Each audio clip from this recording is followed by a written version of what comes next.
कहानी की शुरुआत में अंतरिक्ष में एक बड़ा स्पेसशिप दिखाया जाता है जो पृथ्वी से किसी दूसरे ग्रह पर संसाधन इकट्ठा करने के लिए जा रहा था। शिप के अंदर सारे एस्ट्रोनॉट्स यात्री अपने हाइबरनेशन पॉड्स में सो रहे थे। शिप ऑटो पायलट पर अपनी मंजिल की ओर जा रहा था, लेकिन तभी रास्ते में कुछ उल्कापिंड शिप से आकर टकरा जाते हैं, जिससे शिप बुरी तरह डैमेज हो जाता है और अब शिप का बैलेंस भी बिगड़ने लगता है। इसलिए शिप का एआई सिस्टम सारे एस्ट्रोनॉट्स का पोर्ट शिप से लॉन्च कर देता है और पास वाले किसी अनजान प्लैनेट पर इनकी इमरजेंसी लैंडिंग होने लगती है। उसी एक पॉड में हम एनडीडी नामक आदमी को देखते हैं जो इस हादसे से नींद से जाग जाता है, लेकिन वो घबरा जाता है क्योंकि उसे कुछ पता ही नहीं था कि हुआ क्या है। वो कुछ समझ पाता कि तभी पॉड के रोबोटिक आर्म्स उसे स्पेस सूट पहनाते हैं और लैंडिंग के लिए उसे तैयार करते हैं। एनडी जब बाहर की ओर देखता है तो उसे अपनी तरह कई सारे पॉड्स दिखते हैं, जिससे एनडी परिस्थिति को समझ जाता है। इन लोगों के पॉड्स तेजी से उस अनजान प्लैनेट की ओर बढ़ रहे थे, लेकिन इनके पॉड्स की स्पीड इतनी थी कि उनमें आग लग जाती है, पर एनडी का पॉड किसी तरह से सर्वाइव कर जाता है और उस प्लैनेट की ओर जाने लगता है। एनडी का पॉड एक पहाड़ी से टकराकर दुर्घटनाग्रस्त हो जाता है, जिससे एनडी बेहोश हो जाता है। जब उसे होश आता है तो वो पाता है कि उसके आसपास कोई दूसरा पॉड नहीं है। उसके सूट का एआई लियोनार्ड उसे पॉड से बाहर निकलने के लिए कहता है क्योंकि दुर्घटना से पॉड में खराबी आ गई थी। एनडी पॉड का गेट खोलने की कोशिश करता है, लेकिन वो लॉक हो जाता है। फिर वो कांच तोड़ने की कोशिश करता है, लेकिन वो बहुत मजबूत होता है। एनडी अपनी इमरजेंसी किट को चेक करता है, लेकिन उसमें कई टूल्स और फ्लेयर गन्स नहीं होते हैं। जिसके बाद एनडी फायर एक्सटिंग्विशर से उस कांच को तोड़ देता है और पॉड से बाहर निकलने लगता है, लेकिन तभी पॉड एक तरफ पलट जाता है, जिससे वो डरकर वापस पॉड में आ जाता है। उस दौरान उसका सूट कांच में फंसकर फट जाता है। ऑक्सीजन तेजी से लीक होने लगी। लेनार्ड ने तुरंत एनडी को चेतावनी दी और एनडी ने जल्दी से सूट की फटी जगह पर रिपेयरिंग स्प्रे किया, जिससे सूट बाहर से पूरी तरह सील हो गया। इसके बाद एनडी बड़ी मुश्किलों से उस पॉड से बाहर निकला और मदद की आस में अपनी नजर इधर उधर घुमाने लगा, लेकिन दूर दूर तक कोई नहीं था। तभी एनडी को आसमान में उनका क्षतिग्रस्त यान दिखा, जो आकर सीधा इस ग्रह पर दुर्घटनाग्रस्त हो गया। फिर एनडी ने लेनार्ड से पूछा कि हम कहां और किस ग्रह पर हैं। तब लेनार्ड ने उसे बताया कि ये एक अनजान ग्रह है, इसकी कोई भी जानकारी इंसानों के पास नहीं है। ये सुनकर एनडी और परेशान हो गया, लेकिन एनडी की नजर दूर किसी चमकती हुई चीज पर पड़ी, इसलिए एनडी वहां जाने का फैसला करता है। कुछ आगे जाकर एनडी को अपने यान का जलता हुआ मलबा मिलता है और वहीं पर उसे एक पॉड भी दिखता है, लेकिन उसमें कोई नहीं था। एनडी उस पॉड से अपने आगे के सफर के लिए ऑक्सीजन टैंक निकालने लगता है, लेकिन उसी दौरान अचानक एनडी के सामने एक लाश आती है, जिसे देखकर एनडी काफी डर जाता है। हालांकि एनडी ने पॉड से वो ऑक्सीजन टैंक निकाल लिया था, पर एनडी देखता है कि वो ऑक्सीजन टैंक में एक छेद है, जिससे सारी ऑक्सीजन निकल गई है। एनडी एक महत्वपूर्ण बात नहीं देखता है, पॉड पर किसी नाखून के निशान हैं। एनडी तूफान से बचते हुए आखिरकार उस चमकती हुई चीज तक पहुंचता है। वो ये देखकर बहुत खुश होता है कि वो दरअसल लाइट्स हैं। ये लाइट्स ड्वेन नामक एक एस्ट्रोनॉट ने लगाई हैं। ड्वेन भी एनडी को जिंदा देखकर खुश होता है। ड्वेन ने कई सारे उपकरण जमा किए हैं, जिनकी मदद से वो धरती पर मैसेज भेज रहा है। ड्वेन कहता है कि उसे पहले ही शक था कि ऐसा कुछ होने वाला है, क्योंकि कंपनी ने अपने पैसे बचाने के लिए शॉर्टकट रास्ते से उन्हें भेजा था। ये पता होकर भी कि इस रास्ते में उल्कापिंड की संख्या ज्यादा है और वे शिप से टकरा सकते हैं। एनडी पूछता है कि अब क्या करें। ड्वेन कहता है कि इंतजार के सिवा उनके पास कोई रास्ता नहीं है, क्योंकि वे अभी धरती से बहुत दूर हैं। उनका मैसेज धरती पर जाने में कम से कम 6 महीने लगेंगे, और अगर उन्होंने सबसे तेज शिप उनके लिए भेजी तब भी उन्हें यहाँ आने में 1.5 साल लगेंगे। एनडी चिंतित है कि इतने लंबे समय तक बिना भोजन और पानी के कैसे जीवित रहेंगे। ड्वेन उसे समझाता है कि जीवित रहने के लिए हर संभव प्रयास करना होगा, चाहे उन्हें अपनी प्यास बुझाने के लिए कुछ भी करना पड़े, यहाँ तक कि मुश्किल हालातों में भी। ड्वेन बताता है कि उनके अंतरिक्ष यान में जीवित रहने के लिए आवश्यक संसाधन मौजूद हैं। एनडी अभी भी घबराया हुआ है, लेकिन ड्वेन उसे प्रोत्साहित करता है और उसमें हिम्मत जगाता है। तभी एनडी के पैर से लाइट का कनेक्शन टूट जाता है। जब वह उसे ठीक करने में व्यस्त है, एक अज्ञात जीव ड्वेन को खींच ले जाता है। एनडी को इसका पता भी नहीं चलता। ड्वेन, जो जीवित रहने की योजना बना रहा था, अचानक गायब हो जाता है। जब एनडी मुड़कर देखता है तो उसे ड्वेन कहीं नहीं दिखता। वो सोचता है कि शायद वो आसपास ही होगा। उसी समय एनडी देखता है कि पृथ्वी पर संदेश भेजने की तैयारी हो चुकी है। वो बिना समय बर्बाद किए संदेश भेज देता है। तभी लियोनार्ड उसे चेतावनी देता है कि उसकी ऑक्सीजन का स्तर कम है और उसे तुरंत ऑक्सीजन का प्रबंध करना होगा। एनडी को याद आता है कि ड्वेन ने उसे बताया था कि यान में जीवन रक्षा के लिए जरूरी चीजें हैं, इसलिए एनडी यान में जाने का फैसला करता है। लेकिन तभी उसे एक संकटग्रस्त कॉल मिली। नयोमी नाम की एक लड़की का पैर एक पॉड में बुरी तरह फंसा हुआ था और वो मदद के बिना वहां से निकलने में असमर्थ थी। एनडी नयोमी को बचाने के लिए तुरंत रवाना होना चाहता था, लेकिन लियोनार्ड ने उसे रोक दिया। लियोनार्ड एनडी से कहता है कि तुम्हें अपनी जान बचाने के लिए पहले शिप पर जाना चाहिए। एनडी नयोमी से माफी मांगते हुए कहता है कि मेरे पास ऑक्सीजन बहुत कम है, तुम्हें तो मैं बचा लूंगा, लेकिन मैं खुद मर जाऊंगा। जिस पर नयोमी उसे बचाने के लिए एनडी से रिक्वेस्ट करती है। नयोमी कहती है कि मेरे पास एस्ट्रो ऑक्सीजन टैंक है, जिससे तुम बच सकते हो। इसलिए एनडी नयोमी की बात मान जाता है और उसकी लोकेशन की तरफ बढ़ने लगता है, जहां अब रात हो गई थी और एनडी नयोमी से बात करते हुए आगे बढ़ रहा रहा था, लेकिन अचानक एनडी को महसूस होता है कि जैसे कोई उसके आसपास हो। एनडी तुरंत लियोनार्ड को स्कैनिंग करके चेक करने को कहता है, लेकिन लियोनार्ड के पास ये फीचर नहीं था, जिस पर नाओमी कहती है कि ये एआई बहुत पुराना है, कंपनी ने पैसे बचाने के लिए एआई भी पुराना दिया हुआ है। लेकिन एनडी अपना वहम समझकर आगे बढ़ने लगता है, पर उसे रास्ते में भी ऐसा लग रहा था कि उसके अलावा कोई और भी यहाँ है। तभी एनडी की नजर नीचे कुछ छोटे होल्स पर पड़ती है। जब वो उन छेदों का पीछा करता है तो एक बड़े गड्ढे के पास पहुंच जाता है। उस गड्ढे में मकड़ी के जाले जैसे कुछ अजीबोगरीब चीजें थीं। एनडी डर जाता है और वहां से भागने लगता है। वो नाओमी से कहता है कि यहाँ पर शायद कोई मकड़ी जैसा एलियन है। नाओमी उसे कहीं पर भी रुकने से मना करती है और आगे बढ़ने को कहती है। कुछ दूर जाने पर एनडी को फिर से कुछ महसूस होता है। उसे कुछ अजीबोगरीब आवाजें सुनाई देती हैं। उसे हर जगह जाले दिखाई देते हैं। एनडी और भी डर जाता है। तभी उसके आगे से कोई चीज भागती हुई जाती है। एनडी अपनी लाइट बंद करके छुप जाता है। नाओमी कहती है कि वो अपने स्कैनर में देख पा रही है कि कुछ लोग तुम्हारी ओर आ रहे हैं। नाओमी उन लोगों में लगे ट्रैकर के जरिए उन्हें देख पा रही थी। नाओमी कहती है कि वे लोग तुम्हारे ठीक सामने हैं, पर वे कोई जवाब नहीं दे रहे हैं। एनडी उन्हें नहीं देख पा रहा था। वो लियोनार्ड से उन ट्रैकर्स से जुड़ने के लिए कहता है। जैसे ही वो जुड़ता है, एनडी देखता है कि वे लोग ज़ॉम्बी की तरह व्यवहार कर रहे हैं। एनडी को समझ में आ जाता है कि ये कोई साधारण खतरा नहीं है। उसे अपने दल को बचाने के लिए कुछ करना होगा। लेकिन तभी कुछ अजीब हुआ। एनडी ने देखा कि उसकी टीम के सदस्य मरे हुए पड़े हैं। इसका मतलब था कि क्रिएचर ने उन्हें मार डाला था। एनडी को डर लगने लगा, लेकिन वो क्रिएचर को देखने के लिए उत्सुक था। उसने एक फ्लेयर गन निकाली और उसे ऊपर की ओर फायर किया। फ्लेयर गन की रोशनी में जैसे ही उन्होंने उस क्रिएचर को देखा, उनकी हालत खराब हो गई। वो एक भयानक एलियन था जिसने उनके टीम के लोगों को खा लिया था। एनडी डर के मारे भागने लगे और वो क्रिएचर उनके पीछे पीछे आ रहा था। भागते हुए एनडी एक पहाड़ी की दरार में गिर गए। उन्होंने सोचा कि वो बच गए हैं, लेकिन उसकी मुसीबतें अभी खत्म नहीं हुई थीं। लेकिन वो क्रिएचर ऊपर से उन पर हमला कर रहा था। एनडी किसी तरह बचते हुए भागने लगे और भागते भागते वो पहाड़ी से नीचे गिर गए। नीचे बर्फ होने के कारण उन्हें ज्यादा चोट नहीं आई, लेकिन अब वो उस क्रिएचर से दूर थे। तभी लियोनार्ड ने एनडी को चेतावनी दी कि उनका ऑक्सीजन लीक हो रहा है। उन्होंने तुरंत उस स्प्रे से सूट को रिपेयर किया, लेकिन अब उनका स्प्रे भी खत्म हो चुका था। नाओमी पूछती है कि एनडी के सूट का क्या हुआ। एनडी उसे बताता है कि क्या हुआ था। तभी ड्वेन उनसे जुड़ जाता है और मदद के लिए एनडी को बुलाता है, क्योंकि वो उन प्राणियों से लड़ रहा था और उसे एनडी की मदद चाहिए थी। नाओमी भी एनडी को ड्वेन की मदद करने के लिए कहती है, क्योंकि ड्वेन की लोकेशन एनडी से बहुत पास थी। लेकिन एनडी जाने से साफ मना कर देता है, क्योंकि एनडी उस प्राणी से बहुत डरा हुआ था। पर नाओमी उसे बताती है कि ड्वेन तुम्हें ऑक्सीजन दे सकता है, उसके पास अभी भी बहुत ऑक्सीजन बचा है। इसीलिए आखिरकार एनडी मान जाता है, लेकिन पहाड़ी से गिरने से एनडी का जीपीएस खराब हो चुका था, जिस वजह से नाओमी एनडी को गाइड करती है कि उसे कहां जाना है। फिर एनडी भागते हुए ड्वेन के लोकेशन पर पहुंच जाता है, लेकिन उसे ड्वेन कहीं भी नहीं दिखता। तभी ड्वेन फ्लेयर गन फायर करके एनडी को अपने पास बुलाता है। एनडी ड्वेन को देखते ही भागकर उसके पास जाने लगता है। तभी अचानक एक क्रीचर ड्वेन पर हमला कर देता है। एनडी डर के मारे एक पॉड के पीछे छुप जाता है और अपनी आंखों के सामने ड्वेन को उस क्रीचर के हाथों मरते हुए देखता है। लेकिन तभी एक दूसरे क्रीचर को उसके छुपे होने का पता चल जाता है। वो क्रीचर एनडी की ओर बढ़ने लगता है। एनडी की धड़कन तेज हो जाती है, लेकिन तभी वहां का एक पॉड स्टार्ट हो जाता है और उसमें लाइट्स ब्लिंक होने लगती हैं, जिससे वो क्रीचर उस पॉड पर हमला कर देता है। पर उसे वहां कुछ नहीं मिलता, इसलिए वो क्रीचर वापस वहां आता है जहां एनडी छुपा हुआ था, लेकिन उसे वहां कोई भी नहीं दिखता। एनडी वहां से गायब हो चुका था। तभी हम एनडी को एक दूसरे पॉड के अंदर छुपे हुए देखते हैं। दरअसल नाओमी ने ही उस पॉड को शुरू किया था ताकि क्रीचर डिस्ट्रक्ट हो जाए और एनडी को छुपने का समय मिल सके। नाओमी टीम की सुपरवाइजर थी, जिस वजह से उसके पास सारे पॉड्स के कंट्रोल्स थे। अब नाओमी और एक पॉड को स्टार्ट करने का फैसला करती है।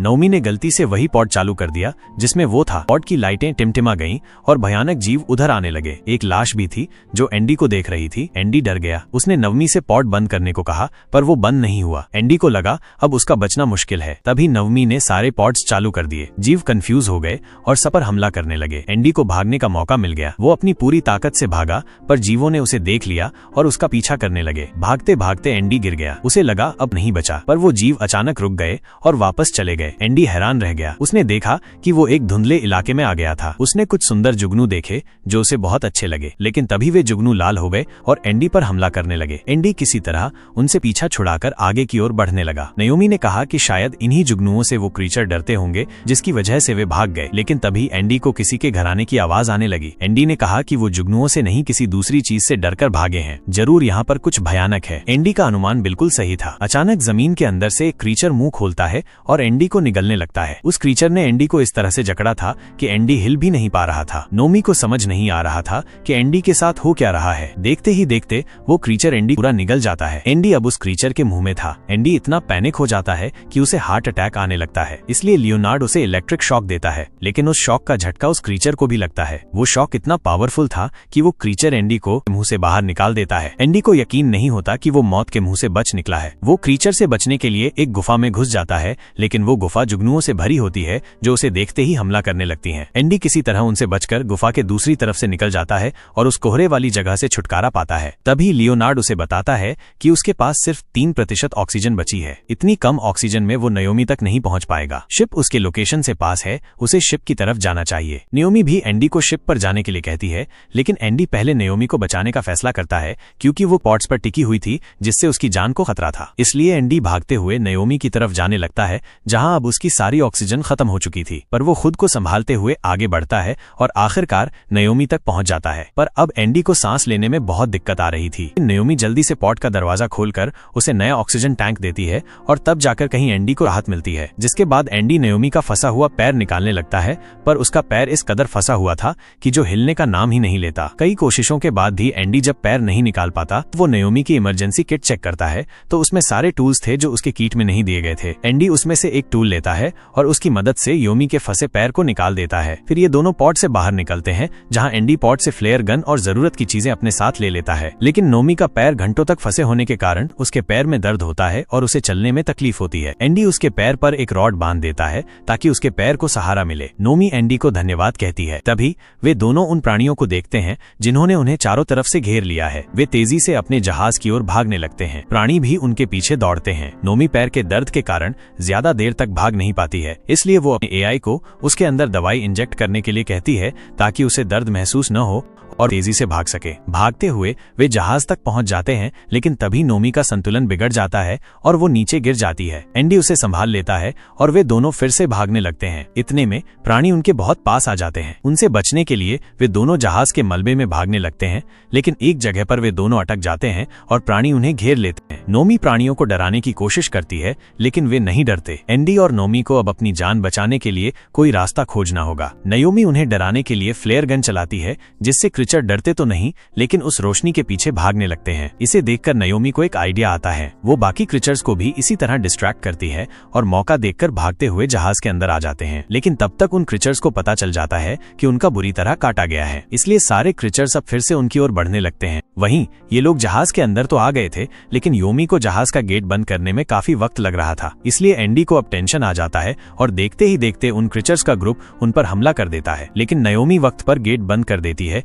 जहां उस गेट के बीच आकर एक क्रीचर मारा जाता है। उसकी मौत से एंडी ऐसा रिएक्ट करता है कि मानो उसे सुकून मिल गया हो। जिसके बाद ये दोनों जहाज के अंदर जाने लगते हैं, जहां क्रैश होने के कारण जहाज बहुत डैमेज हो गया था। ये लोग देखते हैं कि जहाज की लाइट्स चालू थीं, जिसका मतलब बैकअप जनरेटर काम कर रहा था। ये लोग जाकर कार्गो होल्ड को चेक करते हैं, जिसमें ऑक्सीजन का स्टॉक इतना था कि वे 10 साल तक यहाँ रह सकते थे। वहाँ का वातावरण स्थिर है, मतलब वो बिना हेलमेट सांस ले सकते हैं, जिससे वो खुश हैं। लेकिन तभी उन्हें खून के निशान दिखते हैं, जैसे कोई लाश घसीटकर ले जाई गई हो। हिम्मत करके वो निशान का पीछा करते हैं और उन्हें इंसानी टुकड़े और एक जाली दिखती है। उन्हें समझ आ जाता है कि कुछ गड़बड़ है। अचानक एक भयानक जीव प्रकट होता है। डर के मारे वो अपनी लाइट बंद करके छुप जाते हैं। वो जीव इंसानी हड्डियां और हेलमेट अपने पेट से बाहर निकालता है, जिनमें से एक हेलमेट ड्वेन का होता है। ये देखकर वो डर जाते हैं। जैसे ही वो जीव चला जाता है, ये भागने की कोशिश करते हैं, लेकिन एक और जीव आ जाता है। हालांकि ये जीव उन्हें नहीं देखता, तो वो धीरे से पीछे हटने लगते हैं, पर एंडी से गलती से आवाज हो जाती है और वो जीव उन्हें देख लेता है। एंडी नोमी को लेकर एक एयरलॉक में घुस जाता है और दरवाजा बंद कर देता है, लेकिन वो जीव इतना ताकतवर है कि वो दरवाजा ही तोड़ने लगता है और एंडी और नोमी को पता है कि वे जल्द ही मारे जाएंगे। एंडी एयरलॉक के दूसरी तरफ कार्गो बे वाले गेट को खोलने की कोशिश करता है, लेकिन नोमी कहती है कि उल्टा हम यहाँ फंस चुके हैं। ये गेट हम अंदर से खोल नहीं सकते। इस गेट को खोलने का बटन बाहर है, मतलब जहाँ वो क्रीचर था, उस क्रीचर ने अब इनका गेट लगभग तोड़ ही दिया था। अब ये लोग चाहकर भी कुछ नहीं कर सकते थे। ये दोनों हार मानकर मौत का इंतजार करते हुए बैठ जाते हैं। अपनी फैमिली को याद करने लगता है। एंडी बताता है कि उसकी फैमिली कार एक्सीडेंट में मारी गई थी, जिसका जिम्मेदार एंडी खुद को मानता था क्योंकि तब वो खुद गाड़ी चला रहा था। पर नोमी उसे कहती है कि तुम खुद को दोषी समझना बंद करो। आज अगर मैं जिंदा हूँ तो सिर्फ तुम्हारी वजह से। तुम एक बहुत अच्छे इंसान हो। फिर ये दोनों इमोशनल होकर गले लगाते हैं और एक दूसरे को अलविदा कहते हैं। वो क्रीचर उस गेट को तोड़ने ही वाला था, लेकिन तभी नोमी को एंडी के सूट पर चिपका हुआ जुगनू का ग्रुप दिखता है, जो केव से निकलने के वक्त उसके पीछे फंस गया होगा। उसी वक्त वो क्रीचर उस गेट को तोड़कर अंदर आ जाता है, पर तभी नोमी उस जुगनू को उस क्रीचर के ऊपर फेंक देती है, जिससे वो जुगनू उस पर हमला करते हैं। इसी दौरान एंडी और नयोमी ने कार्गो बे का गेट खोल दिया और भागने लगे, लेकिन वे एक ऊंचाई पर थे, इसलिए एंडी ने प्राणी के आने से पहले गेट को बंद करने की कोशिश की। दुर्भाग्य से गेट बंद नहीं हुआ और वे दोनों प्राणी के साथ नीचे गिर गए। प्राणी अब उनके सामने था, लेकिन एंडी ने नयोमी का गिरा हुआ सूट रिपेयरिंग स्प्रे देखा और उसे प्राणी के मुंह पर फेंक दिया। इससे प्राणी का मुंह बंद हो गया और एंडी और नयोमी को भागने का मौका मिल गया, लेकिन प्राणी जल्द ही संभल गया और उनके पीछे आने लगा। एक जगह पर वे दोनों गिर गए और एंडी की जान बचाने के लिए नयोमी ने प्राणी को अपने पीछे लाने की कोशिश की। नयोमी ने एंडी से कहा कि हमें इसे मारना होगा, मैं इसका ध्यान भटकाती हूँ, तब तक तुम इसे मारने का कोई तरीका ढूंढो। तभी एंडी ने वहाँ कुछ पॉड्स देखे जो बिल्कुल सही सलामत थे। उन्हें देखकर एंडी को एक आइडिया आया। उसकी योजना उस जीव पर पॉड को गिराकर उसे मारने की है। वो नाओमी को अपनी योजना बताता है, लेकिन नाओमी मुश्किल से अपनी जान बचाकर भाग रही होती है। नाओमी एंडी से कहती है कि कार्गो बे की सारी लाइटें बंद कर दो, क्योंकि वो जीव अंधेरे में ठीक से नहीं देख पाता। तभी एक जगह पर वो जीव उसकी ओर आने लगता है, लेकिन उसी वक्त एंडी सारी लाइटें बंद कर देता है, जिससे वो जीव ठीक से नहीं देख पाता। पर वो नाओमी की तरफ ही बढ़ रहा होता है, जिससे नोमी बहुत डर जाती है। लेकिन तभी उसकी नजर ऊपर रखे एक बॉक्स पर जाती है जो नीचे से टूटा हुआ था। नोमी उस जीव के आने से पहले उस बॉक्स में चली जाती है, जहां वो बाल बाल बच जाती है। वहीं एंडी उस पॉड को चालू करने लगता है ताकि वो उसे जीव पर लॉन्च कर सके, लेकिन एंडी देखता है कि पावर कट होने के कारण पॉड चालू नहीं हो रहा था। इसलिए एंडी फिर से पावर को शुरू करने का सोचता है, लेकिन लेनार्ड उसे बताता है कि इसे चालू होने में 15 मिनट लगेंगे, लेकिन एंडी के पास इतना समय नहीं है। एंडी लेनार्ड से कहता है कि वो अपने सूट की बैटरी से पॉड को स्टार्ट कर सकता है, लेकिन इसके लिए उसे पॉड के अंदर बैठना होगा। इसका मतलब है कि एंडी को उस पॉड में बैठकर ही उस क्रीचर पर क्रैश करना होगा, जिसमें उसकी जान भी जा सकती है। एंडी इसके लिए मान जाता है और में बैठकर अपना सूट पॉड से कनेक्ट करता है। अब पॉड लॉन्च होने के लिए तैयार है। तभी हम नयोमी को देखते हैं, जो अपने ऊपर लाइट्स को लगाकर उस क्रीचर को अपने पीछे ला रही है ताकि एंडी उस पे पॉड क्रैश कर सके। एंडी सही मौका देखकर अपने पॉड को लॉन्च कर देता है। उस वक्त एंडी को वो पल याद आता है जहां कार एक्सीडेंट में उसने अपनी फैमिली को खोया था। फिर हम देखते हैं वो पॉड जाके सीधा उस क्रीचर पे क्रैश होता है, जिससे वो क्रीचर मारा जाता है और नयोमी दूर जाके गिरती है। लेकिन नयोमी देखती है कि एंडी उस पॉड के अंदर था। नयोमी जाकर उसे संभालती है, लेकिन एंडी अब आंखें नहीं खोलता है। नयोमी को लगता है कि वो मर गया है और वो रोने लगती है। अचानक एंडी अपनी आंखें खोलता है। नयोमी बहुत खुश होती है। एंडी बताता है कि उसने ड्वेन की बनाई हुई मशीन से धरती पर मैसेज भेज दिया है, कुछ सालों में रेस्क्यू टीम आ जाएगी, तब तक उन्हें वहां जिंदा रहना होगा। फिल्म यहीं खत्म हो जाती है। अगर आपको कहानी पसंद आई तो वीडियो को लाइक करें और चैनल को सब्सक्राइब करें।